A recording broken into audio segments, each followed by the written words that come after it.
welcome to the Earthborne Games podcast. Oh yeah, there you go. I'm your host, Anders Carlson. Joining me are all the people from the classic cast. We've got Evan Simonette. Hey, Anders. Hi, Evan. Good to have you, Evan. Thank you. We're also joined by Andrew Fisher. Thanks for coming. Oh yeah, no problem, Anders. I'm happy to be here. And returning, we have Andrew Navarro. Hi, Andrew. Hi, Anders. And last but certainly not least, Maxine. I was going to say Fisher, but that's not your last. Newman. Maxine Newman. Hi, Anders. I'm holding the mic very close to my mouth as well. I can do that too. Yeah, the audio is phenomenal right now. I'm part of the classic cast now. Well, I'm going to try talking closer to the mic, but not that close. I missed my opportunity. I couldn't handle it. It makes me laugh too much. If you don't want me to giggle for the whole episode, you gotta stop. We gotta stop the NPR version. Hello! Is that better? Yeah, that's the stuff. Yeah. That's the energy we need. Welcome back to the Earthborne Games podcast. It is episode 70. That is a milestone. 70? I know. Yeah, it's actually more than 70 if you count the little, 0.5s we've done. Mm-hmm. Sure. Mm-hmm. Way back in 2022, 3 years ago, January of 2022. So this is marking 3 years and 70 episodes. Every episode's at roughly an hour and 40 minutes. So what is that, like 120 hours of content? Am I doing my math right? Don't ask me. Like Yeah, that. sure. Yeah. Something like that. Yeah, around that amount. Yeah, totally. And we've released one game. But multiple SKUs. Let's not forget. Yeah, It is very we're working big on game. It is a very big game, and it has many pieces, and many different expansions. We actually have. I feel pretty good about the amount of content that our team has put out during that time. Yeah, me too. I don't feel like we could do more. It's a big ass game. Yeah. Evan, thanks for hosting episode 69 last week. No problem. It's my pleasure. 69. One time, me and my dad. No, actually, I was not there, but my dad was sitting around the table on the patio with my mom and sister. And this is when he was getting older, and he just randomly. I think it was my mom's 69th birthday. He goes, "Remember 69?" I was like, "Oh yeah." I mean, that's how old I am. He's like, "No, like a guy and a girl." And my sister was like, "Dad, what are you talking about?" He had a few beers, I think, at that moment.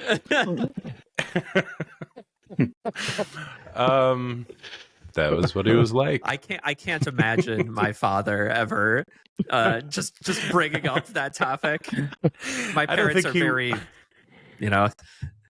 straight and narrow. What is it? Yeah. I don't think that he would either if his mental faculties, that they say, weren't slipping a little bit. Mm-hmm. Evan, did you ever meet my dad? I might have crossed paths. I think you had a party years and years ago at your parents' place. But I don't know if I met him. I think I saw him, maybe grilling food or something. Yeah. He was a grill. He was a grilling man. Anyway, it's good to be back with all of you for episode 70. I feel like there should be more banter. Anybody want to keep talking about my dad? Well, I was going to say, if we ever make it to episode 420, I'll be happy to host that one as well. Can you imagine? What other significant numbers do we get Evan to host? Someone calculate how many years that would be. At least 10 years. That'll be a while. Yeah. What other funny numbers are there in the world? 420, 69. 90210. Oh yeah. Yep. That one will be a while. 76509. 666, classic. That's a good one. Classic. I'll host that one. Okay. You'd be perfect for that. But we, we got some work stories to talk about. I read the document and I have no idea what some of this stuff means, so I'm excited to hear what it means. And I couldn't think of what I've been into recently, but then I remembered the only thing I've been into, so I'm excited to bring that up. But first, let's get into some work stories. What do you say? Raise your hand if you want to start. Raise your hand. Come on. We're raising our hands. Don't be shy. I sure. I'll start. Fisher, what have you been working on? Yeah, this is. I think I've talked about this recently, but this was another stretch of time where, when it came to putting together a little story for what I've been working on, I had to be like, what have I been working on? It's slacking off.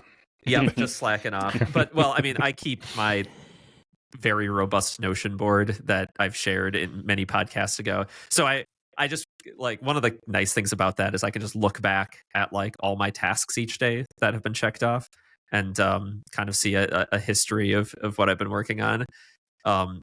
It's been a lot of different tasks, some of which I can't talk about fully yet. We've been looking at one of the things Maxine and I were just doing before this recording is looking at a potential kind of future project and doing some early concepting and thinking about it. And so that's kind of some of the exciting stuff we can't talk as much about. I've been doing some administrative stuff. I mentioned last time that we're kind of rolling out Asana. I actually, of all the things I've talked about on this podcast, I had, I think, 3 different people reach out to me directly to comment to me about Asana. I mean, like, I do think I prompted people to talk to me, but, like, I've prompted people to talk to me about a lot of things, but, like, Asana got people interested. I think a lot of people, like, work their day jobs and have to deal with a project management tool at their day jobs, or like one or the other. And so it's things people have opinions about that they don't get to talk about outside of, the 40 hours a week. So it was fun hearing from different people about their experiences and what works for them. I actually got some good tips on it. So thank you all for reaching out. I appreciate you. Other interesting stuff for the podcast is we've been working on some updates to the Living Valley. I think we mentioned this a little bit last week, but as we start fulfilling, we're going to be updating the Living Valley with, obviously all of the new content from the new expansion, as well as all the new rules and some quality of life updates to some of the other parts of our rules glossary. Maxine has been working on that as well. And to kind of tease another thing that I probably can't talk fully about yet, we've been working with somebody who longtime listeners to the podcast may end up recognizing when we roll out a thing. We've been working with a familiar character to potentially add another feature to the website to help you out as you play. So I can't. We will fully announce it at some point once it's, like, in a place where we can talk about it more. But it's really come together, so I figured I'd mention it on here. So keep an eye out for that. It, along with all this other stuff, will kind of roll out as we are fulfilling, and you're getting your physical copies in hand. It might rhyme with zap. Zap. Okay, but, like, a lot of things rhyme with zap Crap. that aren't what we're doing. It also rhymes with crap. That's true. Oh, okay. Yeah. What do you said a longtime listener character on the website is going to become a long time. Sorry if I stumbled over my words on that, but longtime listeners will recognize a character from the podcast past as is helping us out with something. a podcast character. Yeah, a character from our podcast. Yeah. Uh-huh. That's interesting. It's not processing in my brain, but I'm very intrigued. Very intrigued. Is it in the title of an episode? Is it Jimmy I'm Dean not Stanton? I'm being You'll cryptic, see. Anders. Let me be cryptic. I feel like there are a lot of characters that we've kind of almost created in our show titles. Yeah, there are some of Alfred those. It is not a Hitchcock. fictitious character from our show title. right. Okay, it's not. Okay, it's not. What was it? Jimmy Dean. Yeah, Jimmy Dean Stanton. It is Stanton. not Jimmy Dean Scranton or whatever. Scranton. Jimmy Dean Scranton.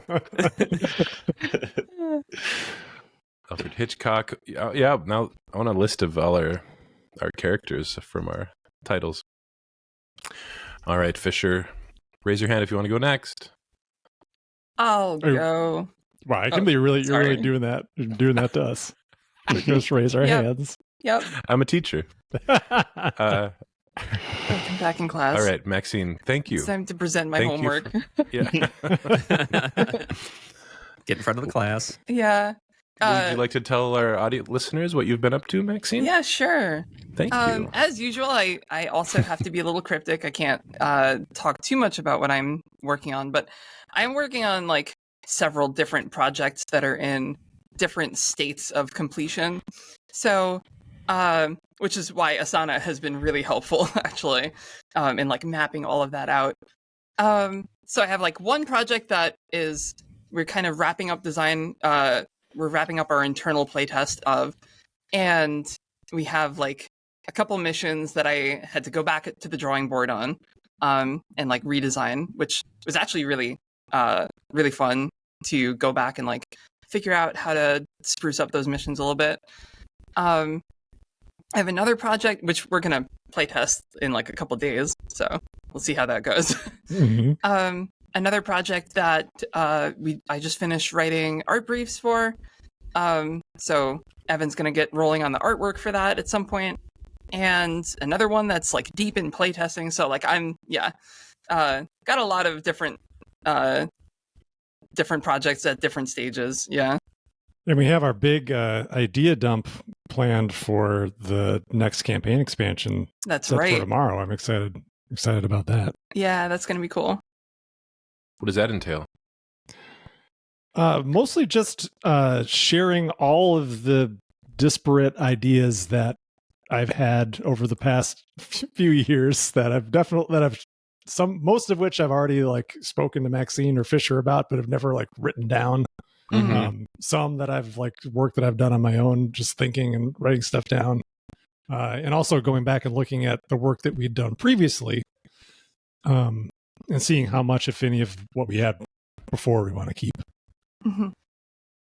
Sounds fun. It's as like folks get started on stuff, we're trying to kind of collate all of those ideas into one place. For example, one of the early stages, as we expanded to new parts of the setting, like new areas around the valley, is we often have Joe do sketches for them. I think people have seen some of Joe's sketches that led to the art in the Earthborne core set. He kind of does these wild sketches that spark the imagination a little bit and kind of push some of our design in new direction.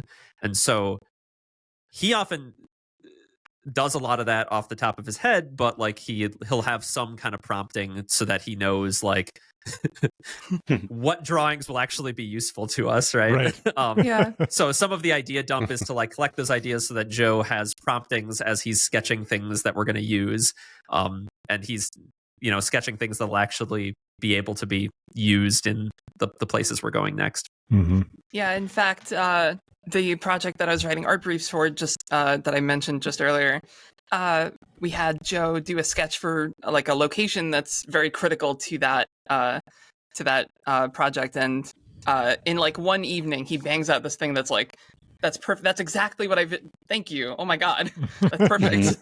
Like, how does he do it? Art is magic. People are wizards. I never understand it. Well, not an artist ironically, at all? I've been talking with Zhajang about doing more Rangers art, and he actually shared some new pieces with me that looked very similar to the sketch Joe made. So That's cool. I think I know interesting. who I want to line up for it. Yes. I'm into it. Yeah, Zhajang did a bunch of our environments in the core set, right, Evan? Yeah. like Boulder Field. Okay. I mean, there's a ton of them. A lot of the non-pivotal locations, Crossroads Station, and Tall grass. Was there like one with like a lot of tall grass? He did the Whispering Fields, I The think. Whispering Field? Yeah, he did. Yep. Yeah. Yeah, you're right. Oh, okay, cool. Yep. Did a ton. Pristine work. The beloved card, Whispering Fields. Yeah, everyone's favorite path card. That's not Zhang's fault, though. That's my fault.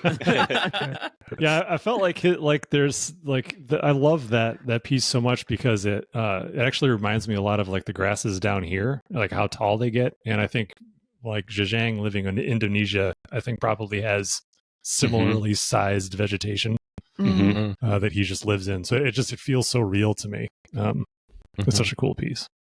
Yeah, for just grass. Yeah. Yeah. All right. Well, since some of you are not raising your hands, I'm gonna have to call on one of you, and I'm gonna. How about Evan? Yeah, I Thank you, Evan. Not much different from my last few updates. I'd say the Eidolon packaging design like template is about 90% done. Andrew and I just met about one of the last remaining pieces of the puzzle today. So I'm going to be working on that more this week and hopefully putting a pin in it, at least the concept, so that I can make the final thing. Another interesting and unique thing I've been working on is meeting with Rob about the nature of the art briefs that we want to give to artists working on Eidolon, because the artist pool is so big that we can't do what I was doing for Rangers, where I really curate every single art brief with as much information as I can. We have to figure out ways to streamline it and slim down info. And we have a few plans of attack, and we did have a bit of a breakthrough on Friday when we were struggling with how to give references for buildings without artists potentially just copying the building literally. And I feel like we came up with a really cool solution that was already talked about by, I think, Andrew, you mentioned taking a tact like this a few times in the past, but it just kind of clicked for us. So it's, I guess to summarize, we're going to explore using unconventional reference images to serve as references for sci-fi buildings and cityscapes and stuff. And we'll see how it goes. So what's an unconventional reference? Give me an example. A household object? Could be, or what we came up with were certain pieces of architecture and pottery from specific eras or art movements, and just finding a bunch of those and figuring out the language, how to ask artists to draw inspiration from these without literally translating or just copying them. Yeah, and except with windows in it. Yeah. yeah, just I don't know. I think it's a really cool take that ideally forces the artist to think in a different way rather than just copying a piece of reference material one-to-one and being forced to use more of their imagination to create something, because they can't just make a gigantic piece of pottery as a skyscraper or something. Challenge accepted. Mm-hmm. Yeah. I really dumbed down the direction, but that's sort of the gist of it. That's cool. Awesome. Yeah. Cool. My computer's being glitchy, so I don't really know what you were saying. Oh, but sorry. anyway, let's. Sorry about your computer. I mean, everybody was being all glitched out, but I think I fixed it as you were talking. But thanks for sharing, Evan. What if your teacher said that? I wasn't really listening to anything you were saying. Yeah, great job, teacher. But I don't have a dumb teacher joke for you, Andrew. So just please share what you've been working on. Sure. So last week we did a bunch of Asana trainings, and and scheduling. And that was really fun. Like, it feels like we're like growing up a little bit, I think, putting the products we have in mind in an actual schedule that with release dates that we're actually going to try to hit. So that was pretty cool. That was more than kind of cool. I think that was really fun, ultimately. And yeah, I'm excited to have that all set up. Yeah, that's pretty much what Fisher did for the last couple of weeks, is like preparing for those trainings and then delivering them, which was great. And he kept them to like the exact time. Also, I was really impressed by that. Like it didn't feel like it needed to go any longer. It felt like we got it didn't stretch to get to the meeting time. As like when it's time for the meeting to be done, you're like, all right, thanks everybody, see ya. And it was perfect. So. All right, good. Yeah, I mean, like I've been working on my meeting running, but like it's always awkward because you feel like you're bowling over the conversation sometimes, to like keep it on, because like sometimes you got to keep everybody on task means being the fun police a little. So that like is always a bit of a bummer, but I thought it was great. Great. I got a question. Was there like a meeting with an Asana rep that you all went to and you got some money or something? Because all three of you are just lauding Asana. Yeah. Episode 70 brought to you by Asana. Yeah. Which sauna are you talking about? I have no idea what you guys are talking about. Ooh, I could use a sauna right now. It was cold today. Yeah, I've gathered that it's some kind of workflow program you guys are now essing. Oh, sorry, go on. Yes, it is. Yeah. It's like a scheduling thing. It does a bunch of other things, but we're just using it for scheduling and task management. Cool. Mostly just communication, making sure that everyone sees what everything that's going on, and we don't forget about anything. Like Trello, sort of. Yeah, a little bit like Trello. Trello was one of the options I explored, but in the end, project schedules like this are a little more kind of like waterfall based than like Trello could have done it, but like we were looking for a specific feature set. We ended up going with this one. Cool.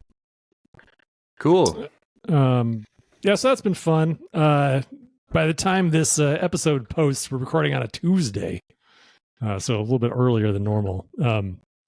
The majority of the files will be off to Ludifact for the European production. I'll be doing a GameFound update about that probably next week. They'll go into more details there, but that's scheduled to be done in March, the production, and then we'll be done with everything, which is very exciting for the time being before we do another production. But everything for the GameFound campaign should be done by then. So that's pretty exciting.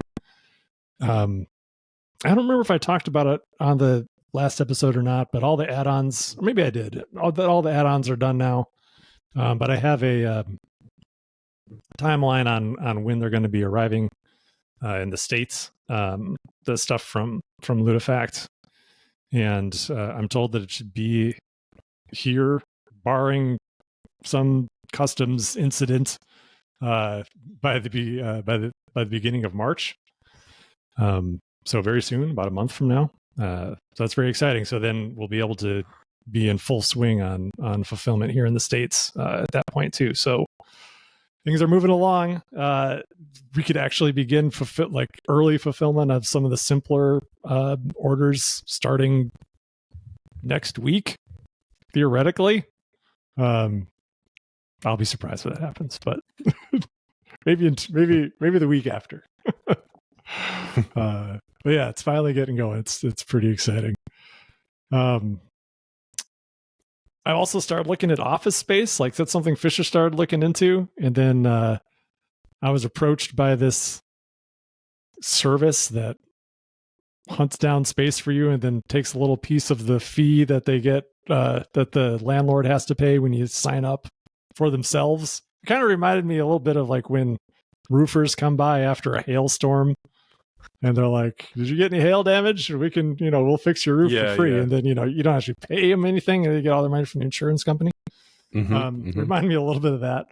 Though obviously not that exactly, but it's a free service that they get paid by the landlord somehow if I end up going with one of their properties. And they sent an email with a bunch of options that I got yesterday and started looking at. That kind of started to get me a little excited. So Nice. Fisher, I may send you out on a expedition. Were you inspired? Happy to. Hopefully they have more success. I feel guilty that it was like an item I was kind of only backburnering for a while alongside my other stuff. But I think they will probably do a better job collating good options than I was able to do myself. Yeah, I mean, they have access to, all the listings and, all the services and what have you. So it seems pretty comprehensive. And they did exactly what I asked. I was like, draw a line between the fairgrounds and the giant snowman. And somewhere in that channel. Amazing that I know what you're talking about. Oh, yeah. A key landmark in getting to Andrew's house is the giant snowman. That's right. I used to sit by that snowman and eat my lunch when I worked in North St. Paul. Nice. It's the ugliest landmark ever made. Yeah. It's so bad. It's so bad. But it's like it's so bad that it's grown on me. I think I'd like it less if it looked better. Yeah, like people might be picturing like a nice snowman statue or something. No, just picture like the biggest, most fiberglass. Yeah. White arms. Like, why not just like make them like sticks? I don't know. It's bad. It's also a little storage garage. It's got a little place to store stuff in its butt. I had no idea. That's crazy. Yep. Wow. Lastly, this isn't so hopefully office space by the end of the year. It'd be pretty cool if we could do that. So we'll see. And lastly, I'm going to tease that we're going to have some big Hub World Eidolon news coming soon. I feel like I need to say it now because it might be announced before the next podcast goes up. Podcast airs, yeah. Yeah, it's possible. Not 100% likely. It might be right after the next podcast, but I wanted to make sure to mention something. So keep your eyeballs peeled.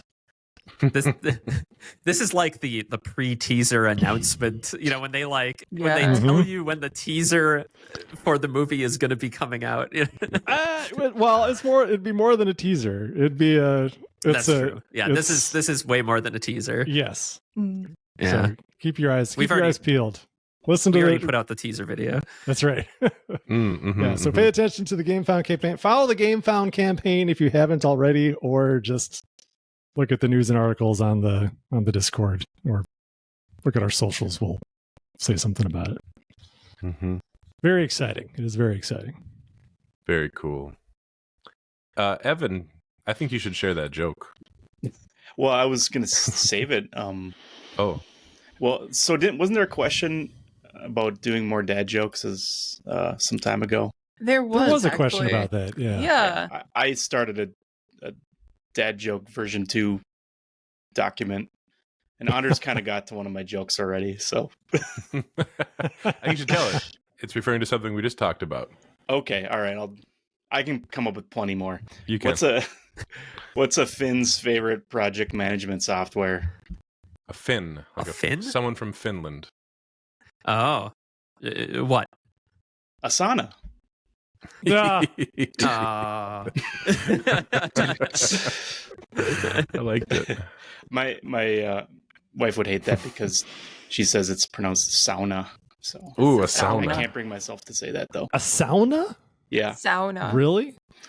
I always give people a crap for saying Sauna. sherbet, not sherbet. I like to say sherbet because that's how it's spelled. I say sherbet. That's how it's spelled. It's wrong. Yeah, why do people put Yeah. sherbet in there? What, Maxine? I was just gonna say I only know sauna because of Alan Wake too. Oh, yeah. Is it a Canadian pronunciation? Probably Scandinavian. I would think Sauna. Scandinavian. Okay. Sauna. Is it kind of like how kiln is actually kill, Is it? but no one calls a kiln a kill because it's Scary. Right. Scary. All right. That wraps up our work stories section. Let's get to some listener questions. It's been a while. If I could just find the document here. Here we go. There it is. All right. Our first question comes from Cleanse, and it's not so much a question, but a suggestion. It goes, maybe the team can spend some time to reflect on the core game state, talk about some most loved cards, some more changes coming with the Elder Nono list, before focus from the community will shift to the new stuff coming soon.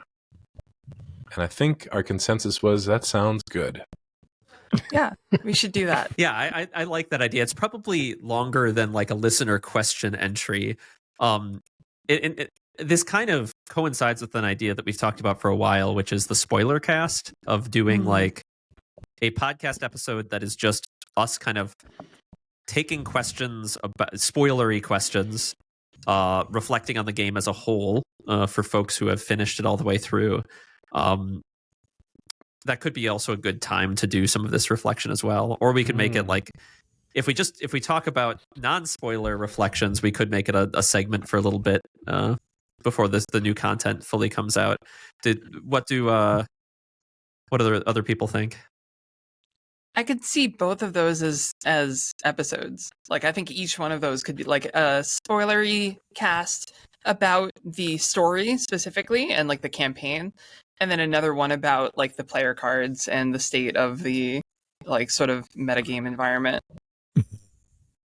As a thought. I do think the metagame one would be cool when the no-no list comes out. I agree. Yeah. I got it. The Book of Uncommon Wisdoms. Yeah, the Elder's Book of Uncommon Wisdoms comes out. I think it'd be cool to talk about those. We could maybe talk about some other candidates that didn't quite make the cut. You know, like the ones I we think have that'd be our fun eyes in on. that context. Yeah, in the context of the new updates people see, that'd be kind of fun to talk about, I think.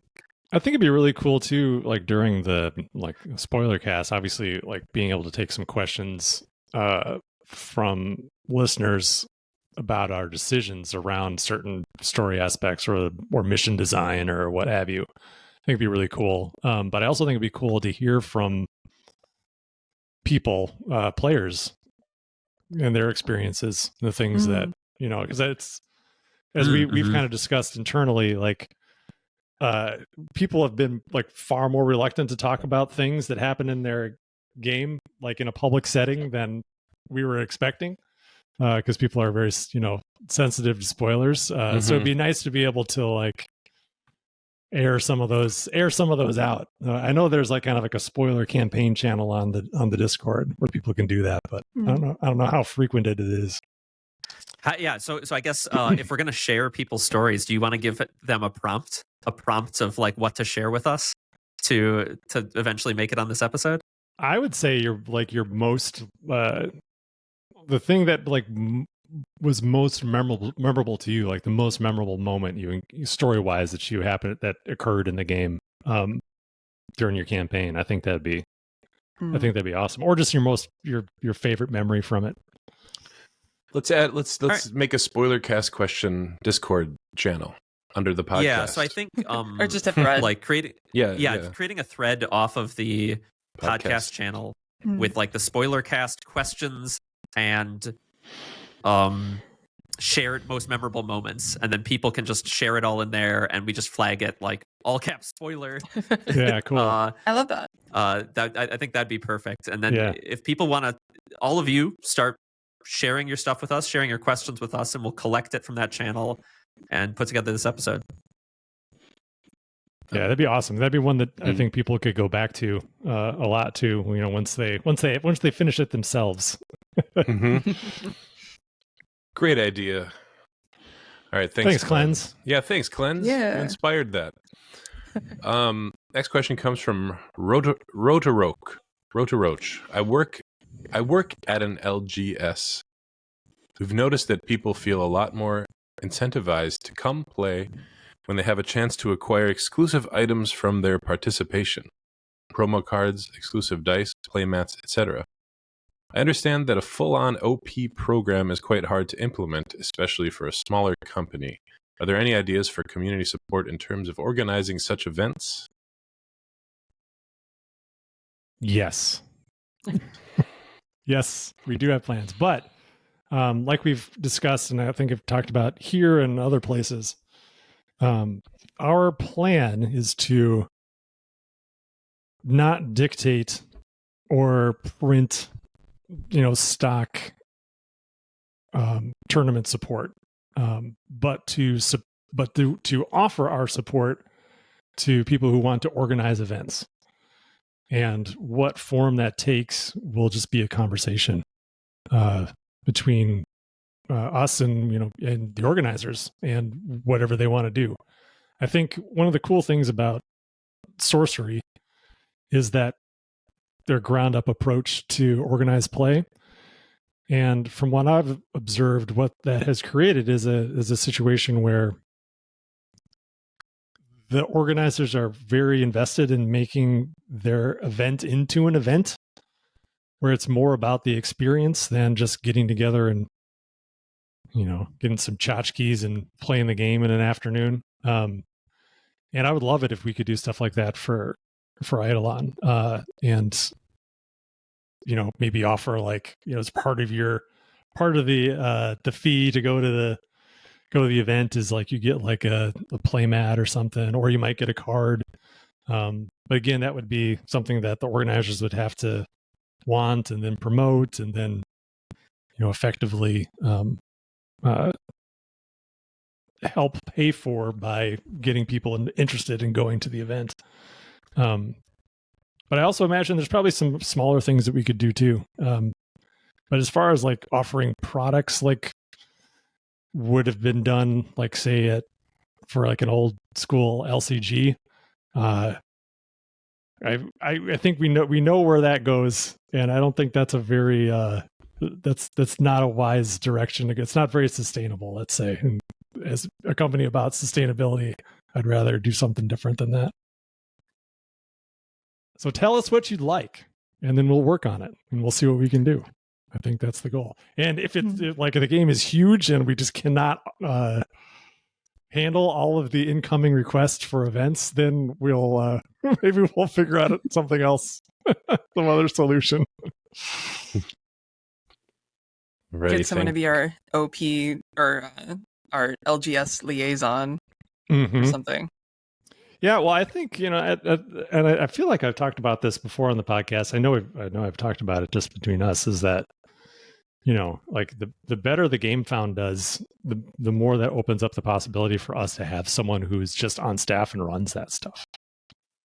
Because that'd be great. Again, if the game is that huge, if it becomes that big, we will need that. So I would love that. That'd be great.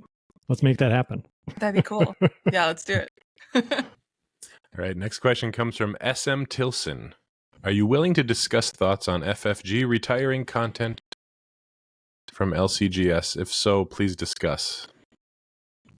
Oh boy. What's going on here? Fisher, can you give the synopsis?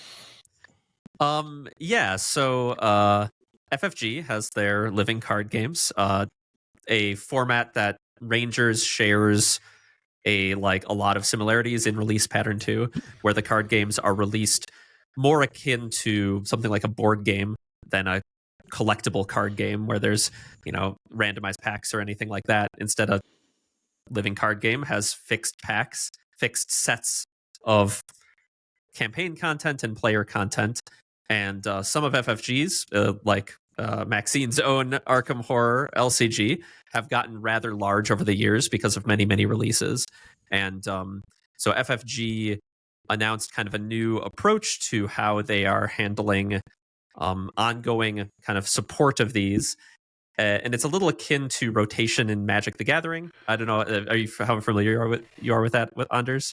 No. Magic's rotation? Okay. No, I don't know. The idea is that some cards are legal for the tournament play in a standard legal, and then others are what's called a legacy format where you can play with any of your cards, but that's most of the big tournaments don't use that, right? Mm-hmm. So they're kind of doing a similar thing where a lot of the older cards from these LCGs, they're not going to be reprinting those older products, and those will be part of a legacy format. And the products that are kind of all the new content uses and is balanced around is just stuff from the more recent years, the more recent releases, so that they can kind of keep the card pool more focused. And so like somebody kind of catching up only needs to play with those more recent products.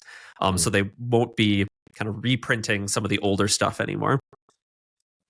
I think that's a pretty good summary of kind of the announcements. And like Nate French did a big article talking more about some of the rationale behind it, and what the legacy format versus their kind of more modern format that I don't remember the name right off the top of my head. Oh, what do they call it? I don't remember, actually. Oops.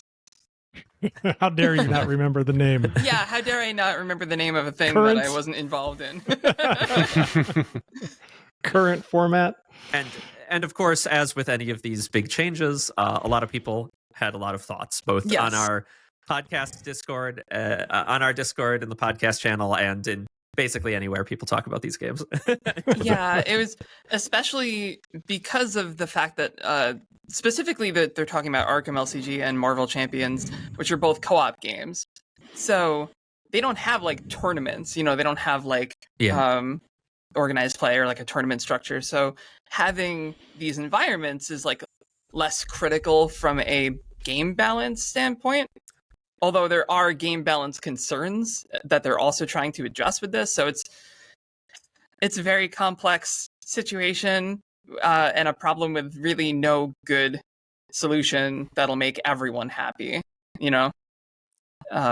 I still feel like the best way to have made everyone happy is to not say anything. That was my big takeaway. And it's easy to, sit back in my blue armchair, quarterbacking chair, and say that. I mean, having been in that environment, I know there's this feeling that we got to tell our players about this stuff. But I think what we've observed, and we talked about it a little bit in our meeting, our full team meeting on Monday, because it was an interesting topic of conversation.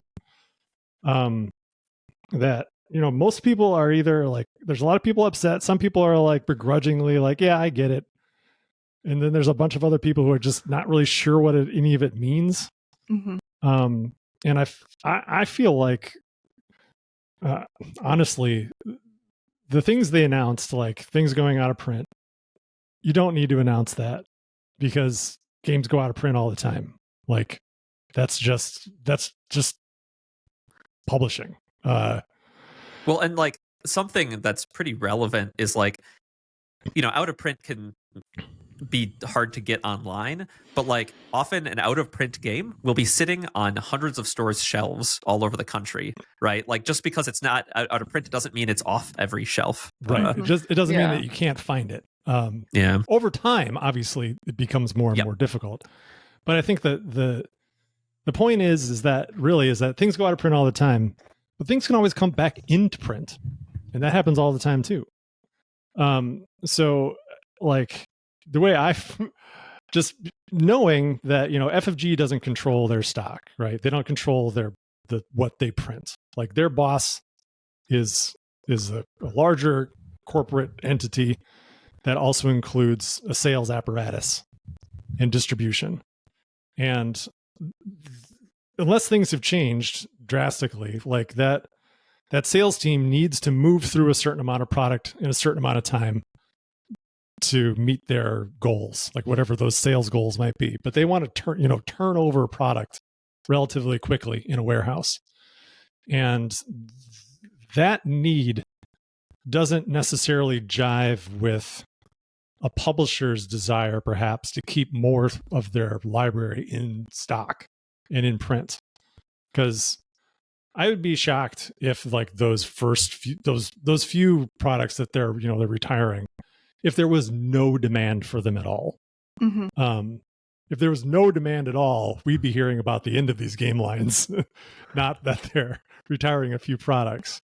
So it's more of an issue that they're not moving as quickly as they want them to. So they'd rather try to move things that move faster. So how about let's just trim this down and get them out of the way. But to me, that's just an internal decision that you don't need to broadcast that to your fans, because like most of them aren't going to know the difference. And then I feel like with the with the different environments, like you were saying, Maxine, it's a co-op game. It's not as critical. It's not like you have like people getting together at a store and, I've got my rolling deck and you've got your, give me another investigator. Daisy deck. And like, you play a card and be like, oh, you can't play that. And now I win, like that's the danger in a competitive game when you have rotation, right? You want to make sure everyone knows everything all the time so that when you show up with your illegal deck, the guy across from you doesn't have to be like, hey dude, sorry, you can't play with that deck. Or the tournament organizer has to like, I gotta take these cards out. That's just not a thing. So I definitely understand like why they would, for future design, how it's easier to just ignore some older cards. Yeah. Like that makes sense to me. Yeah. But again, you can just do that. You don't have to tell anybody you're doing that. And then when you release the product, the next campaign, you just say, hey, this is how we designed it with this like smaller pool in mind. Mm-hmm. You can always play with all your cards, but if you want a more challenging experience, then play with the smaller pool. Yeah. Done. And I've always been of the opinion that like if you're one of the avid collectors who has everything and you're building these very powerful decks that take advantage of combos across 6 to 8 years of content, like play on hard. Play on Nightmare. Like we gave you, or Expert, we gave you difficulty modes. If the game is becoming too easy for you, you can self-adjust. And in fact, you can self-adjust even more so in Arkham than in other games, because you can also just kind of tweak the bag to make up your own difficulty if you really want to. Exactly. You can do it. You can do whatever you want, which is something that we say all the time. But I think that like there was a way to share that without making people upset, because it's like in one breath you say, we're retiring these products and these cards are no longer legal, but you can still play with your cards. Like nothing has changed. And even in their announcement, like fundamentally nothing has changed. So it's I feel like when I was scrolling through like all the people like getting all worked up, I'm like, man, this isn't necessary. None of this is no one needs to get upset. There's nothing to get upset about. This is just publishing and game design. It's not. It all makes a lot of sense. But I think because of the way it was presented, it makes it seem like it's this really big deal. But it's really not. But I can understand like why they felt like it was a big deal. They needed to share. I can understand how you can get to that point and feel that way. Like I said, it's easy for me sitting in this chair to say that was maybe misjudged a little bit. But I think all in all, people should just relax. It's fine. It's not terrible at all. Yeah. It's if there's enough demand for those products, you bet your butt they'll come back into print. 100%. Yeah, agreed. They'll unvault them, Absolutely. Yeah. It's tough for me too, because I have a kind of personal stake in it, because like I worked on all those projects for 6 years, and kind of sucks to think that maybe there'll be a world in which Arkham Horror is doing super well and my name is not on anything. Like nothing that's in print, but that's just the industry. I mean, they could do that. That'd be pretty crappy of them to do that. But as a co-designer of the game, I don't think your name will never not be on anything. Yeah, I was going to say. I would hope so. You built the foundation upon which they stand. You never know. You never know. Yeah, but you never know. So to everyone who wants to get that content before it comes out of print, like I hope you're able to find it, and if you can't, then always an opportunity to find a new friend who has it and play with them. Well, I'll tell you what, like when we announced the end of Netrunner, boy, did Netrunner take off. So I can guarantee you that people are starting to gobble up those copies now. Oh, I'm sure. Yeah. Mission accomplished. Yeah. Distribution. You did it. It might have been part of it. Speaking of distribution, we've got a question from Connors, not to be Nice confused with segue. Anders. Connors Smooth.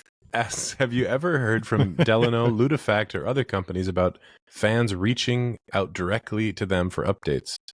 I'll admit I was pretty thirsty for this game to ship starting in about November, and if Delano had a cardstock podcast, I'd have listened to it.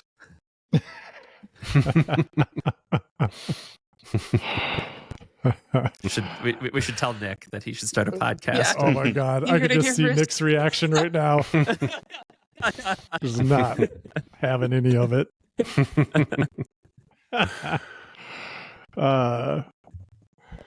Yeah, it wouldn't shock me if I haven't heard of anyone reaching out to a factory, but it would not shock me. Would they be allowed to share that information? They probably. I mean, I would they be allowed to? Sure. Yeah. There's nothing in our contract saying they can't. Would they want to? Probably not. They would probably tell people to come back to us. And you should please do not please do not bother them. Yeah, they're busy. Continue to bother us. Yeah, I bother them enough already. I saw that. I thought that our regular meetings were still going on, and so I was expecting to do one today, and there wasn't one on the calendar. So I was like, oh man, well I got to schedule one. So meeting Thursday now. So yeah, we're bugging them enough. As a consumer, I would never think to contact the factory. I would be like, I would feel so bad. Remember as a Well, kid, maybe that's why some people don't share. You know, a lot of times you don't know what factory is being used to make anything. Like you're buying That's true. something off of a retail store shelf. It doesn't like advertise like made at this factory. Usually, I guess sometimes it might. Mm. you guys didn't call the CD factory when you were kids, asking about the latest Foo Fighters record? CD, I mean. Hey, why does this feel specific? I did call the CNC music factory, and they couldn't tell me anything. Except that groove was in your heart. No, that's Delight. Oh, Delight. I thought what does CNC do? Oh God. I don't want to page through my brain right now. Good Vibrations? Classic dance song of the 90s for sure. The most I've ever done is reach out to a community manager for like Bungie, but like that's his job is to like answer people's questions and like be part of the community, you know. About Destiny? Yes. Oh wow. Super. About my favorite game of all Super time? nerd. Like, no. Of course not. Which, okay, can I go on a tangent for a second? Of course. Yes. Sure. I haven't played Destiny in a little bit, right? Like I haven't played in like a hot minute, and they spoiled the latest story update, like on their official Twitter, and I'm like, oh, damn it! Oh. I'm so upset. Anyway, sorry. How so? That's Like a movie Is trailer it that like- says too much, kind of? Like, it like we didn't need to know literally spoils like a major character death. Oh. And I was Spoilers, like, the major oh, character shit. dies? Man. How recent was this? Is it just Like, a this week's spoiler since update. you quit? Like Oh, wow. this week's update has this story event happen, and they tweeted like the cutscene, and the cutscene is, like starts off with like. Anyway, I shouldn't have watched it, obviously. now you know. Joke's on me a little bit, but still. Anyway, Shame on them. I'm just kidding. You guys are doing great. Keep going. Never stop. Never stop.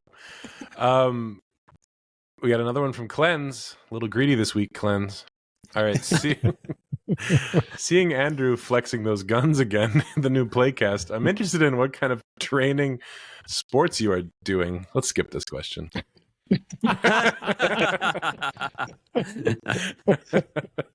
Too late. You already asked it. Yep.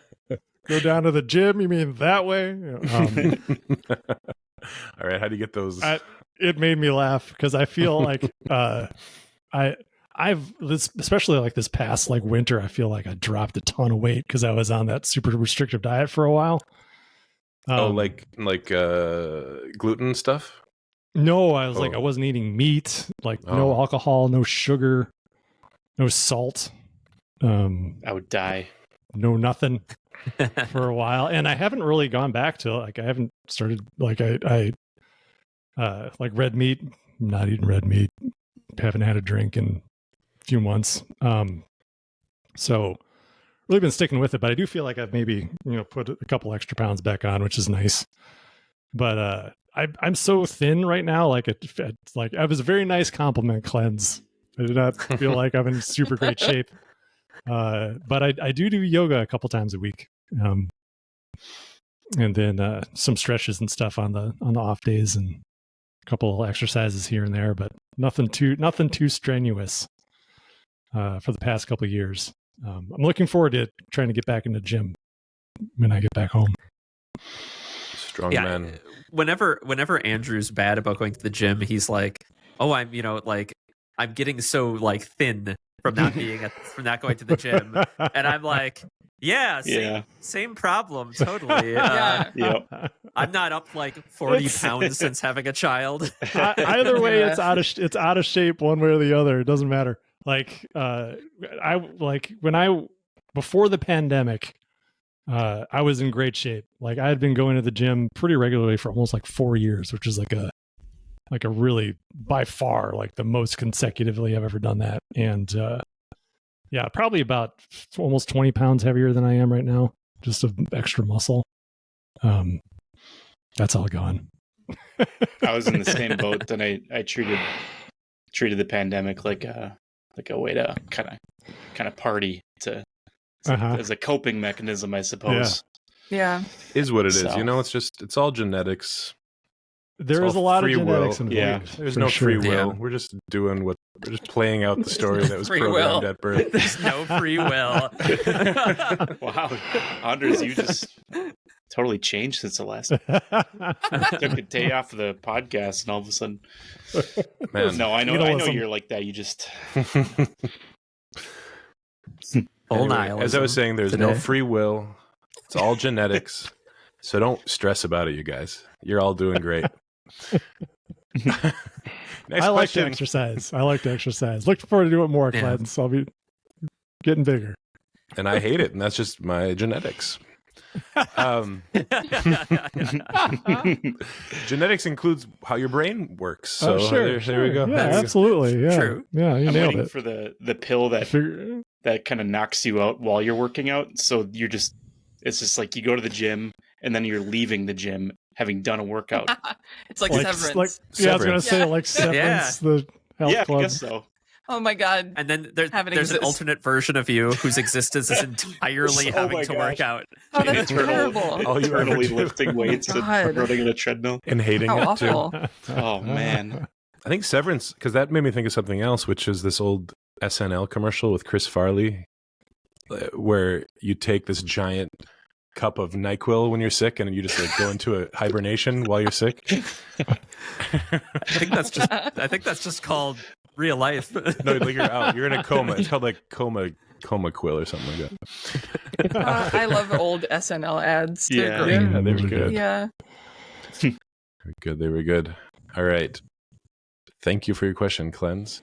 Next comes from Recon. Can you explain if it was an easy decision to set up a Discord for Earthborne Rangers? Is there a downside for potential players that visit Board Game Geek forums and see little activity and so think the game is not loved? If so, is there a fun way to get the loyal Discord users to post on BGG, say one day a month, to show there's plenty of interest in the game? I love the way you think, Recon. I overthink things too. I think there's kind of an implication in this question that like the Discord is pulling users away from Board Game Geek, right? That's kind of that second question. Well, I can tell you it was a dead easy decision to set it up because we didn't. Yeah. We didn't make any decision at all. I believe some fans set up the Discord initially. Is that right? It was Davi, wasn't it? Well, I know he's a mod now, but I don't know if he initially created the Discord. Gotcha.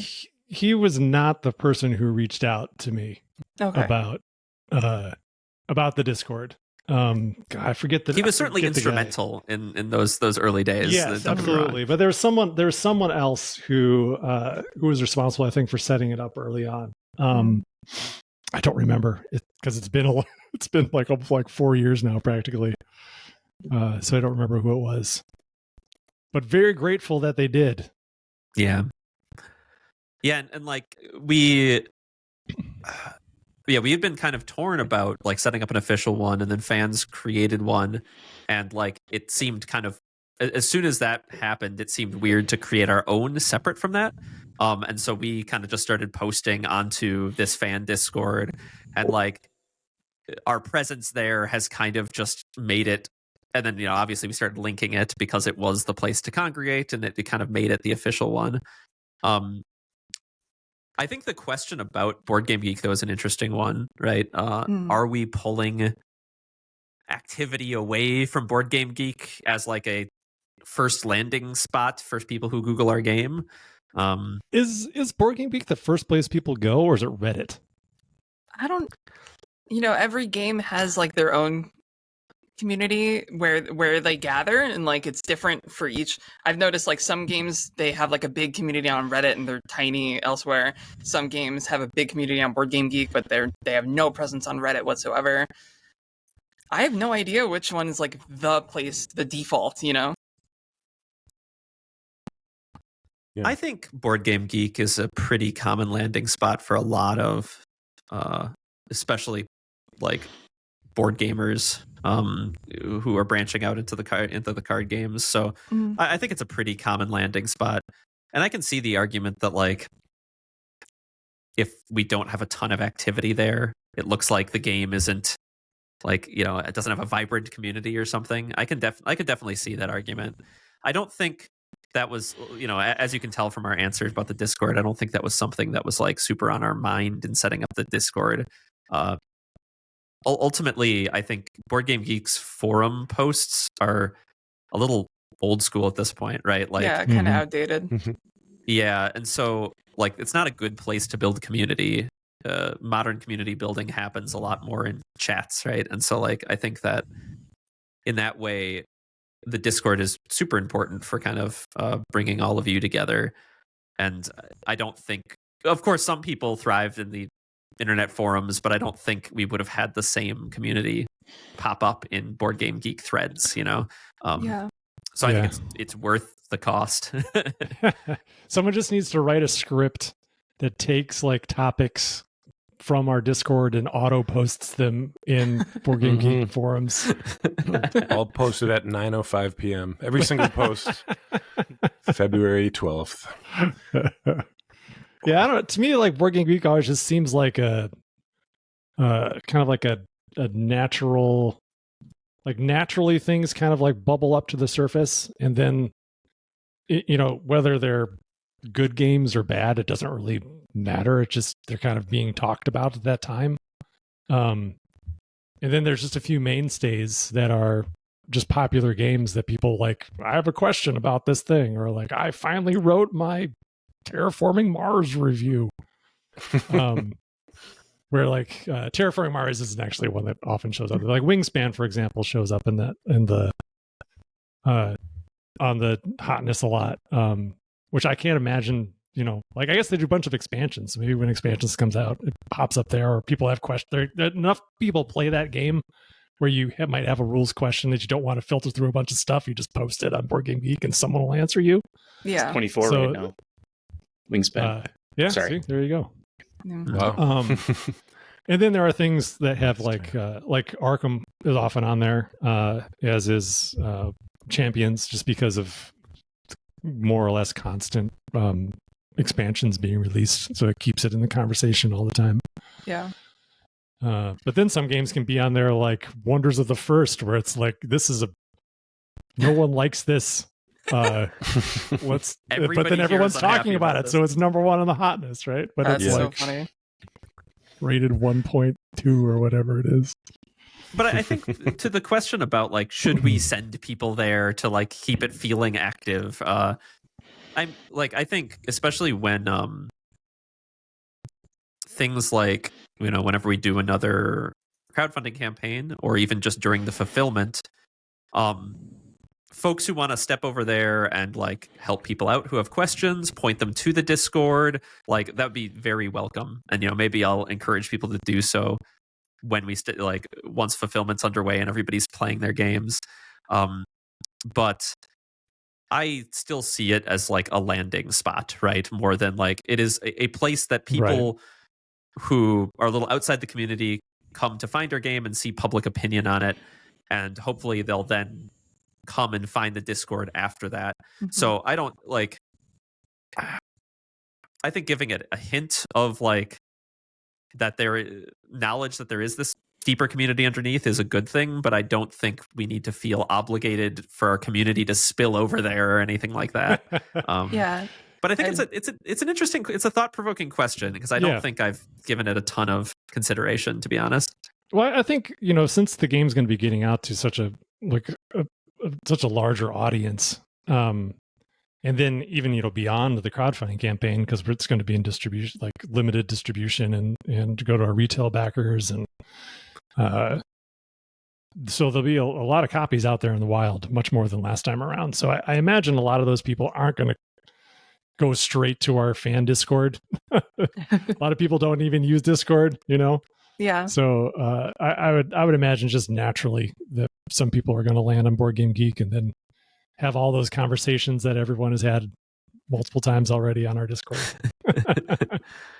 I just checked out your Board Game Geek forum. The latest post taught me the name of Spire in German. Does anybody know what it's called? Oh, yes, I remember it. I mean... Kappenschlagen.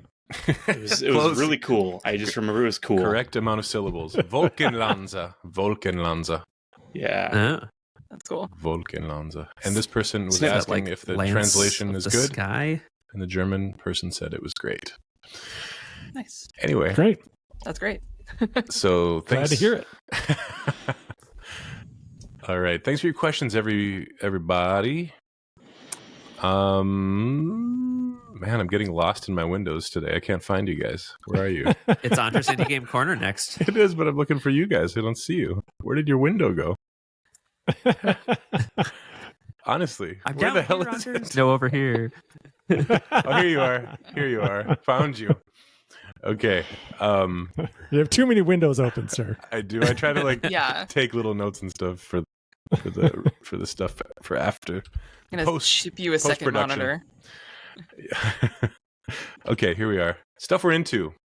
I'm into, let me see. Prince of Persia: The Lost Crown is a good AAA side-scrolling Metroidvania that came out a few months ago. Are you reading this off of... No, this is actually me talking. I don't know why I'm talking this way. It's like doing an ad read right now. Yeah. From the creators of Assassin's Creed, Ubisoft. And it's a very high production values, but it plays like a, just a great Metroidvania. And I really like it so far. Evan, did you play the Prince of Persia Sands of Time? I never did. I think I played a little early bit. 2000s. Not that I remember much. That game rocks. It rocked. Yeah, I really liked that rock. game. Yeah, it was awesome. I think they were chasing that magic for that series ever since and never quite captured it again. Yeah. Maybe they captured a little bit here. I know that was a yeah. This one's a whole new direction. It is like it's a very different game. Yeah, it's different. Yeah, because that was third person, right? Yes. Yeah.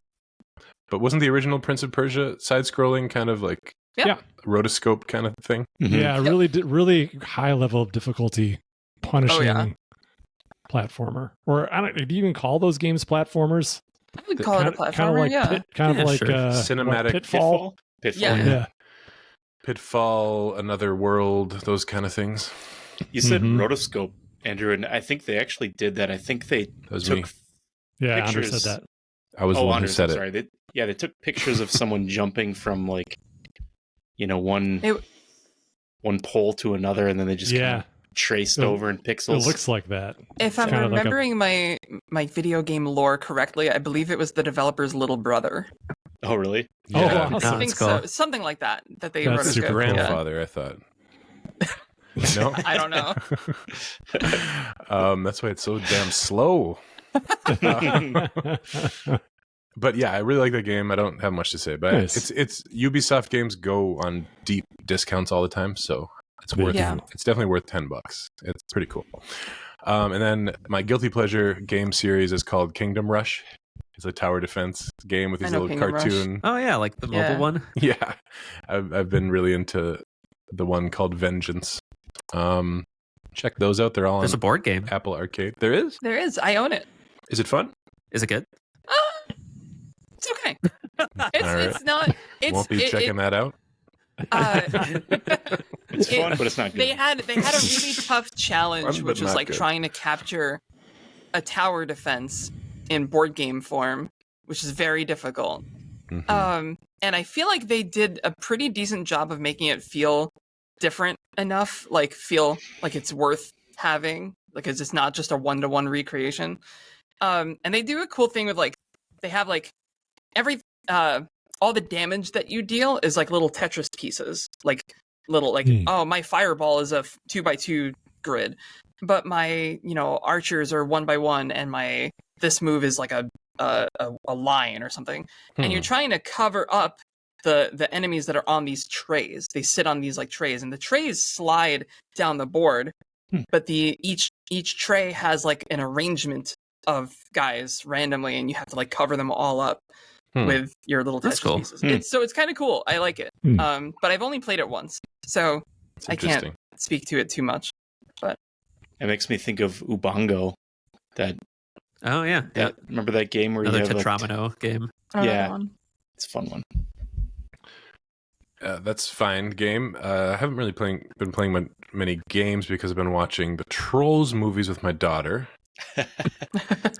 Not Troll, but Trolls. Yeah, not like Troll and Troll 2. Oh, This is like That's the what I singing thought. trolls. Yeah, Singing Trolls, starring Justin Timberlake.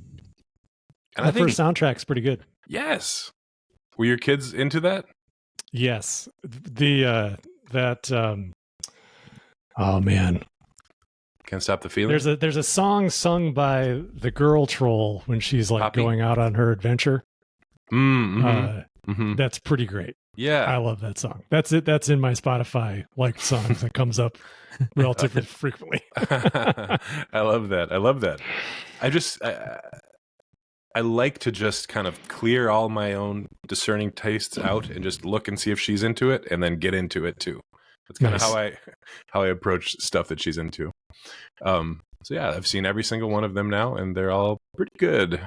Yeah, they're not bad. Like the world, I think a lot about the art design and what it's supposed to be. It's a little confusing. It's like they're drawing Yes. on the fact that was a toy, but they don't really look like toys. So other things in the world are based on like arts and crafty things, yet they look like ogre-y kind of. I don't know. It's not really cohesive to me, but interesting nonetheless.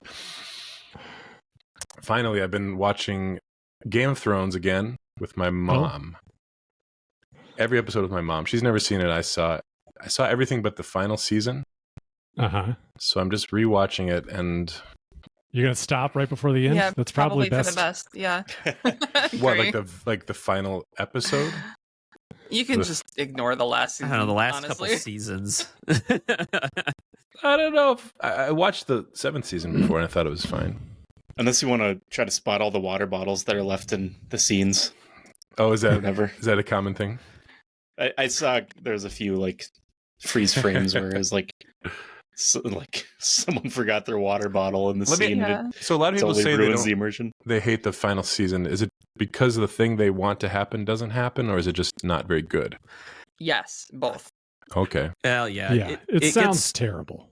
the piece. What the do you pacing. say? It sounds terrible. I didn't watch. I stopped after season Oh, I see. 3 because I was like, or 2. So I was just Oh. like, I don't need this in my life. These people I are think- terrible. except for a couple the of last couple seasons, the pacing gets really, really aggressive. You can tell that like as soon as they don't have the books as source material anymore, they start kind of rolling down this checklist of things that needs to happen. People like in one scene are on one side of the continent and the next are on the other, right? And like so the pacing gets really aggressive. And then like especially in the last season, characters start making moves that don't feel rational or explained for who they are and their motives up until that point. And I don't even necessarily like, I can see them all making those decisions, but we just don't have the scenes giving us context as to why. Right. Which is Like, weird for such a long show. That I know you have the time to do it. Right. Like, I think I can envision these meetings where they sit down with Martin and he like walks through everything he wants to happen, but it's an outline because he hasn't written it. And then, you have these showrunners who are building these remaining seasons and these writers who are building it off of a checklist instead of off of these books that fleshed everything out. Yeah. And so I can see why it happens. But yeah, so anyway, that is the reason, Anders. But like, that being said, I still stand by for a lot of different media that like, a bad ending doesn't ruin the rest of the show. And up until then, Game of Thrones was like one of my favorite shows of all time. So I am jealous of you rewatching it. Has your mom seen it before? No. And she doesn't understand anything cool. that's happening. like I have to keep Have you waking got her to the up. Red Wedding yet? Yeah, we're on season 7. I'm excited to go watch. Oh, okay. Yeah. Okay, cool. Yeah, the Red Wedding different- was bad. I hate that episode. A different show that has terrible people, but that I did like and was good and is worth watching is Breaking Bad. Oh yeah, of course. That was great. And I think that one, because I only watched it though, I think because I'd heard that it ended so well. It does end well. I agree. And I would not have been interested if it was just another show that was cool up to a moment and then it's like, all right, now it's just. Did you do Better Call Saul? Yeah. No, I felt pretty satisfied. I watched El Camino. Okay. I think Better Call Saul is way better even than. That's what I've heard. I've I heard agree. Such a good show. I need to do that. Such a good show. It's so well crafted, though. You have to brace yourself for despicable people. And I think a great ending too. They nailed the ending there too. Yeah. Yeah. Game of Thrones has a lot of interesting things happening in it, but I think the only reason we keep watching it though is because it does this trick where it just, maybe this is all fiction, I don't know, makes you hate somebody and you're just waiting to see how they meet their end. And then that person dies and then there's another person to hate. Oh, I can't wait till they get killed. What is this? Is this what I'm doing with my life? Schadenfreude. Let's go see. Yeah. That's how I felt about The Boys. I mean, I just was like, when are they going to get that frick Homelander? And they never will. They're never going to kill him. So I stopped watching because it was a weird cycle. Yeah. So. Yeah, it's a weird thing to get into. It's definitely what Game of Thrones did for sure. I don't remember feeling that way in the books. I was like, when I read it, I was mostly just, I feel like I was mostly just afraid for the people who I liked. I don't remember being like, except for Joffrey. Yeah. He's the only one who I was like, oh, thank God they got that Joffrey guy. or Ramsay? Who's worse? That son of a gun. Oh. Joffrey. Yeah. Clearly. I only read the first, 3 books and then I stopped watching. There's no Ramsay yet? Ramsay Bolton? Yeah, Ramsay Bolton. Yeah.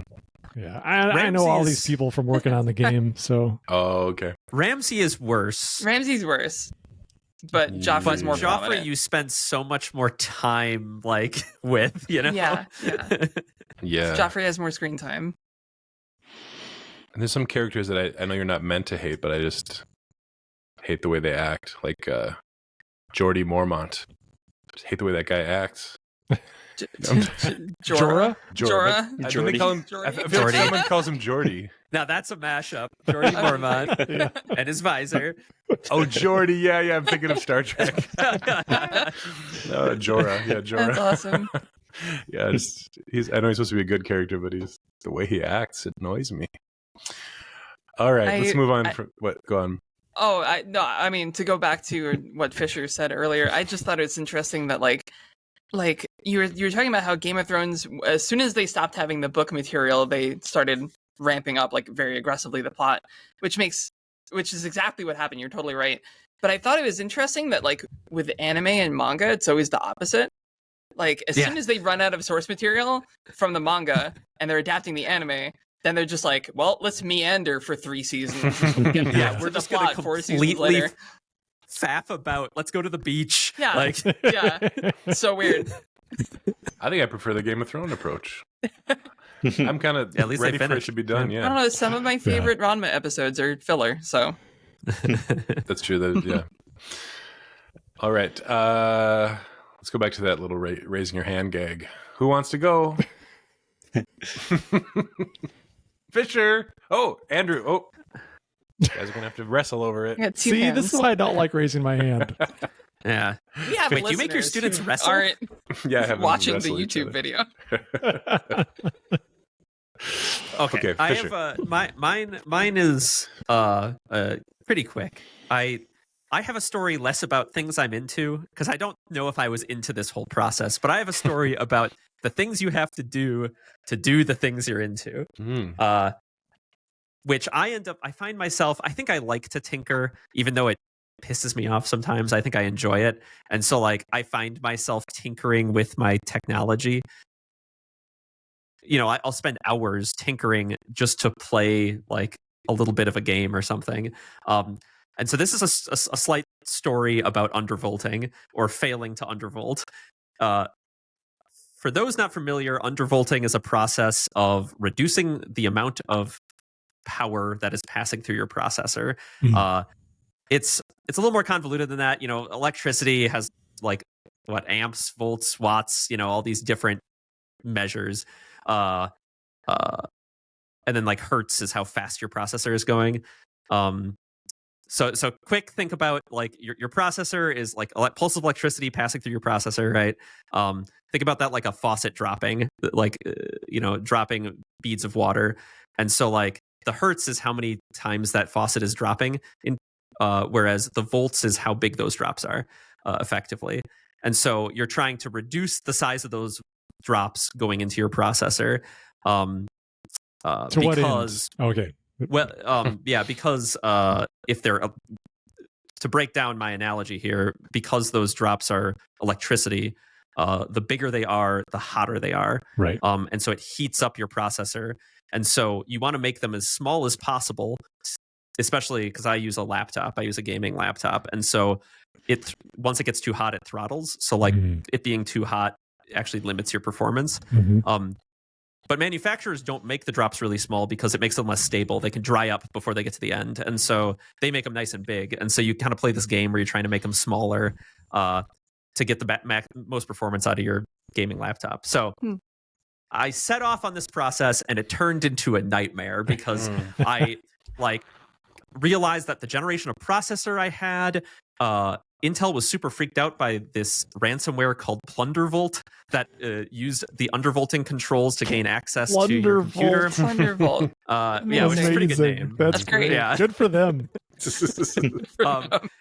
So Intel just shut it off for this whole generation of processors. And so then I found some super sketchy YouTube video on how to turn off Intel's lock on their own processors. And so I was undergoing that thing. And then I tried to switch over to undervolting my graphics card. And like there was, it was disabled and I had to figure out how to turn it on. And then like, even after I got it on and I started looking at the voltage on my graphics card was reading an impossibly low number. I still haven't figured this out.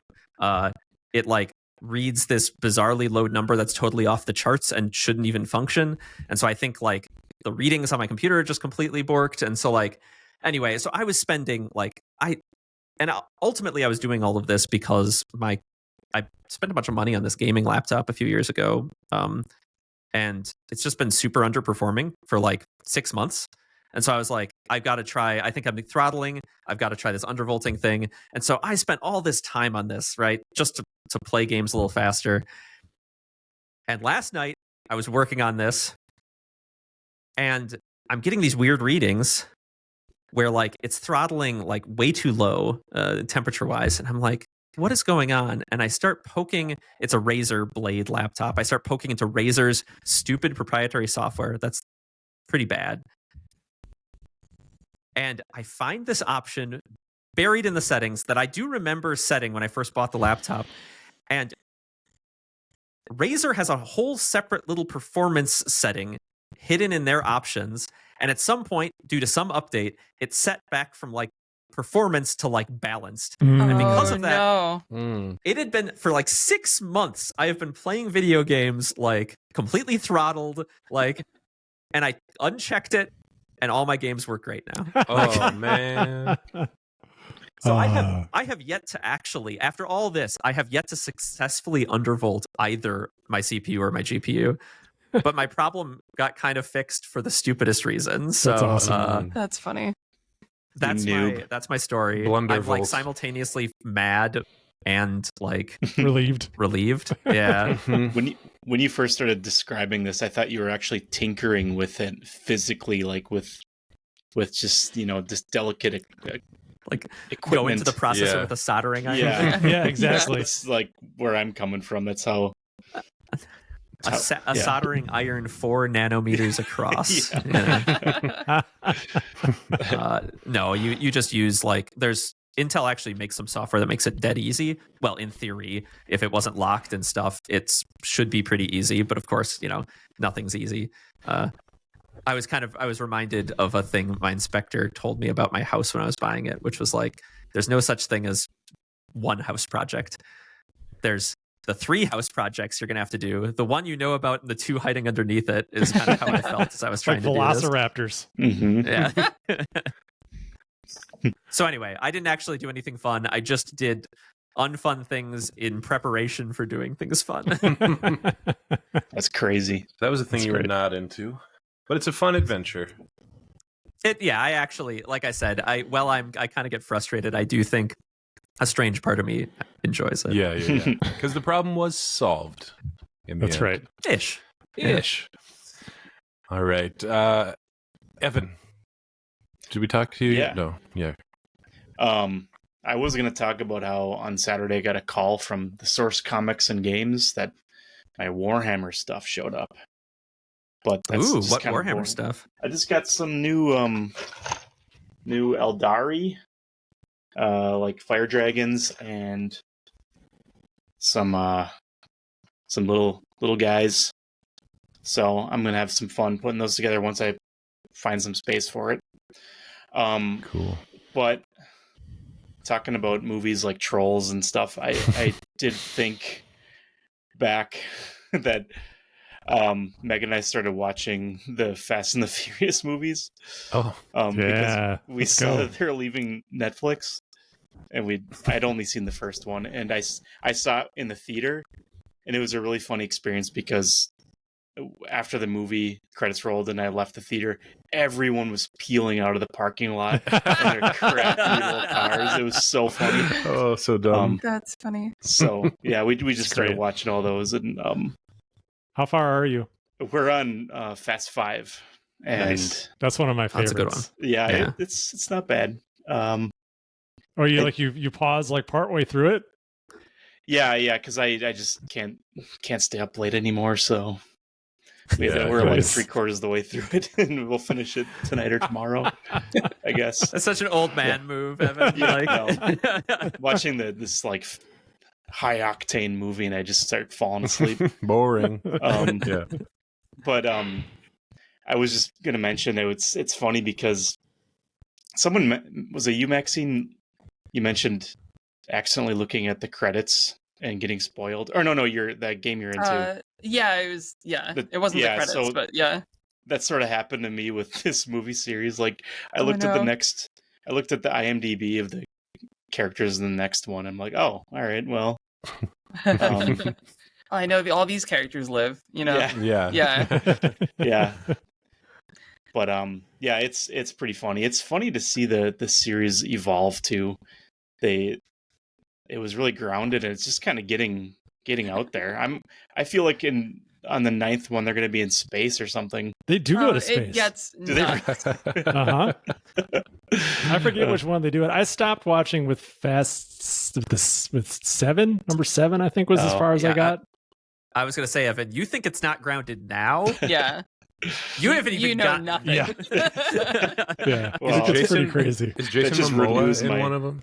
What's that? Jason Momoa is in the latest one. Yeah, I happened to watch that one at school. The kids wanted to watch it, and his character is outlandish. They just introduced The Rock in this one, so Yeah. he's in this special investigative division devoted to, I don't know, Something. precision racing and Cars. highway heists or something. Yeah, Very pretty good stuff. specific job. Yeah. It's about found needed. family, isn't it? Isn't it? It's not Yeah, the whole that's the the whole theme. thing. Runs. Yeah, family. Yep, family. that's right. That's what it's all about. So that's Ah. pretty much what I'm into. I'm not into much else other than Just Fast and I might Furious. start looking into Honda Civics, turbocharging, and NOS at some point. I've got one if you want it. It's not very fast. But it's furious. Sorry. All right, Maxine's turn. Got a baby seat. Sure. I haven't done too much lately either.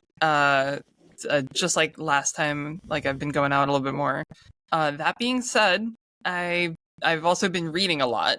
I finished like 3 books in the last like week, which is crazy. Whoa. Yeah, that's more than usual. And also, I had an experience that was like the opposite of Evan's experience of falling asleep during a movie. I watched the finale of Critical Role Campaign 3, which started at 9 p.m. Our time. It's 7 Pacific. Is this stream And- live or something? Yes. Oh, cool. Well, it's not. It's technically not live. It's pre-recorded, but no one gets to see it until they stream it. Mhm. Like this show. And the finale was 8.5 hours long. Dang. And I sat through the whole. Well, Wow. no, that's not true. I got there a little late because I was out, and then I got there back and watched the whole thing straight until like 5:30 in the morning. Whoa. So that was fun. Dang. That's crazy. Yeah. I don't. Love I it. It's good, literally it's don't good. think I could do that. Even if even if it was the thing I cared about the most. I kept thinking, all right, there's a lull in the action. I should probably fall asleep and I'll watch the VOD on Monday. And then something would happen. I'd be like, oh, well, now I have to keep watching. And it kept rapid fire like that until, finally at like 5 a.m. I'm like sitting there at the edge of my bed, staring at the screen, like sobbing because it's so Oh, man. touching. And like so much has happened. And I'm like, oh my God. It was really good. I liked it a lot. I know some people are down on campaign 3, but I enjoyed it greatly. That being said, I did start playing Citizen Sleeper. It was free on PlayStation Plus. So I was like, oh, all right, that's a sign I should start playing this game.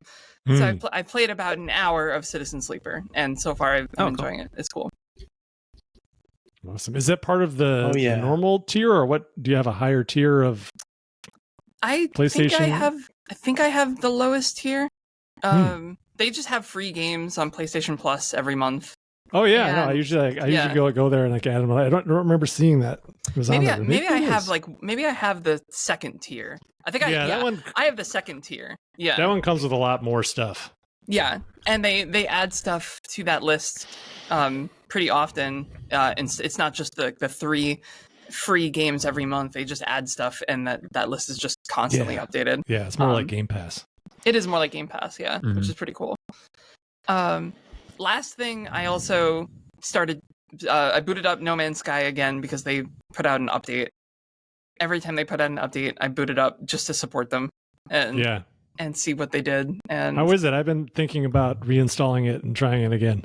No Man's Sky is probably the biggest redemption story in the history of gaming, in my opinion. Oh, agreed. Yeah. Yeah. But how's the new update? Is it meaningful? It's Is this not the a lot underwater one? No. Well, they did update the water. They introduced basically this is like new biomes, new worlds, and updates to their engine. So it's not like a lot of new content, but there are new planets, and they added like gas giants, and they added like new storm effects, and they added oceans that go deeper and deeper and deeper than they ever did before, which I love, because I like to terrorize myself with my thalassophobia. So, and like big underwater creatures too, which is pretty sick. Oh, cool. So I went in there with all my submarine technology, and I'm like, all right, cool. I'm gonna play the submarine. Oh my god, what is that? Never mind, I'm leaving. Like, this planet is abandoned. Yeah, so it's, if you've played fairly recently, it's not a lot of like new content in terms of like new vehicles or base building stuff, but especially if you're playing it on computer and you have a really good computer that can do all the processing, it looks amazing. It looks better than it's ever looked before. Cool. So Yeah, I don't think I've really played it for any extended period of time in maybe 3 years. So yeah. probably pretty different, I would imagine. Yeah, they've added a lot in 3 years for sure. I'm trying to remember when they added the exocraft. Do you remember the exocrafts? Like the different vehicles? So yes. So they've added new ones. There's like the Minotaur, which is like a giant suit, like in Aliens. Cool. And there's a submarine, which is also new. I'm trying to remember. There's another one that's like a long thin exocraft that's really fast. I forget what it's called. But anyway, exocrafts are cool. Cool. Yeah. Right. That's it for me. That brings us to Andrew. Bring us home, Andrew. I will do that. I was. What is it? I was just going to talk about one thing. Go ahead. Yeah. That I remembered.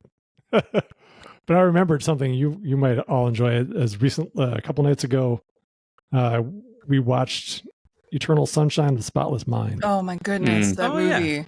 Yeah, so good. I haven't watched it in such a long time. That is a very, very good. Mm-hmm. It's very good. Film. Very good. That very is a good. fantastic and devastating movie. Mm-hmm. Yeah.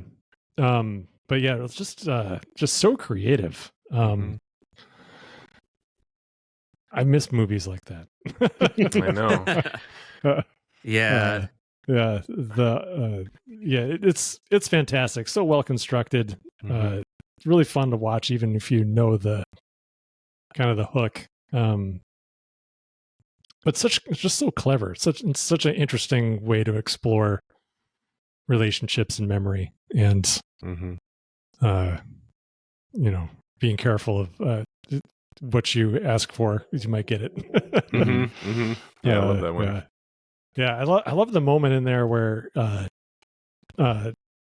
Jim Carrey's character is like having one of a good memory erased, and he's just like, please let me hold on to this one. Yeah. It's just I'm gonna cry. so good. So good. But anyway, yeah, that was great. But I've been playing I found myself playing Hades again. Oh yeah. This past Yes. couple weeks. I had been playing Caves of Cud. So maybe that planted the roguelike thought into my mind. And I fired up Hades just to kind of poke at it for a little bit. Before I knew it, I was playing Hades again. Till they get you.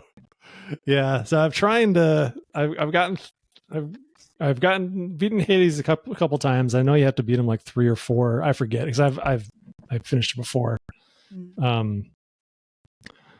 But I'm stuck trying to beat him with the spear right now. I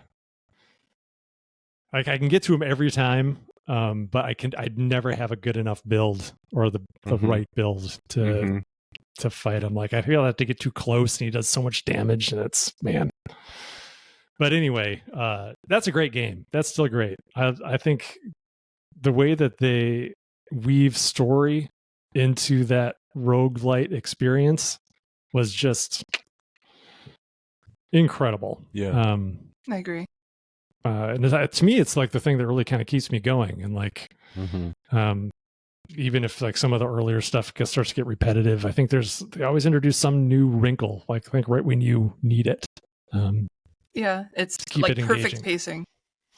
Yeah, it really is. Like it's at times it feels like the game knows exactly how I'm feeling about that last run. Mhm. And then, like one of the characters will pop up and just say something that like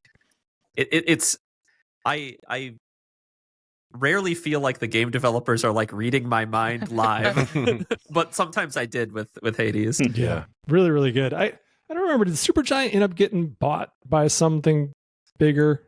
No, Are they still they're- independent? I don't They're think still so. independent. Hades And- Good 2. for them. It's still like some of the best out there. Yeah. Well, I wish they weren't doing a Hades 2. It's like it's their first sequel. Like I Yeah. feel like Mm-hmm. to me, I was like, I wouldn't be surprised if they were like, well, we got to do that. Hades was by 'Cause far Hades their did most so well. Yeah, it was their It's most kind of like the successful game. Switch 2, right? Yeah. Yeah. Because I watched the trailer for it and I was like, I don't know. For what it's worth, I've been playing it and it's pretty good. I Yeah? mean, I haven't been playing it recently, otherwise it would be in my stuff I'm into. But I have played it and it's quite good. Yeah, I will almost certainly play it when it comes out for real. Yeah. But I've played most of their games. I think the only one I didn't play was Pyre. Oh, Pyre is such an underrated gem. Yeah, I heard it's good. And it's been on sale for so cheap so many times that I just never picked it up. But it's Yeah. kind of like a sports. It's Game. like fantasy sport. Yeah, Uh-huh. it's cool. There's a decent number of Pyre tracks that ended up on my initial Earthborne Rangers Spotify Oh, yeah. playlist. Oh, too. nice. Yeah. A lot of good mandolin tracks. Nice. Yeah. He loves mandolin. Yeah. Andrew, So that's what I've been doing. Playing some more Hades. Probably trying to put a bow on it here the next couple of days. I've been thinking about getting Caves of Cud. Would I like it? Is there any way? I don't think you'd like it. Okay. Uh, I might try it and then I think I'll let you know. I think you're probably it's right. more though. sprawling. It's more sprawling than your usual. You might Games, like it because Anders. it's so weird. It's Yeah. very weird. So it might just like hit you just right. That's But- what I'm thinking. That okay, yeah. Yeah. Because I love the sounds of it, but that type of game usually doesn't hook me. But Yeah, it's interesting. I've Hades is more fun. yeah, see that's how I always land. Yeah. Okay. Well, that's the end of the episode. Thanks for joining us on the Earthborne Games podcast, and we'll see you next time. Bye-bye now.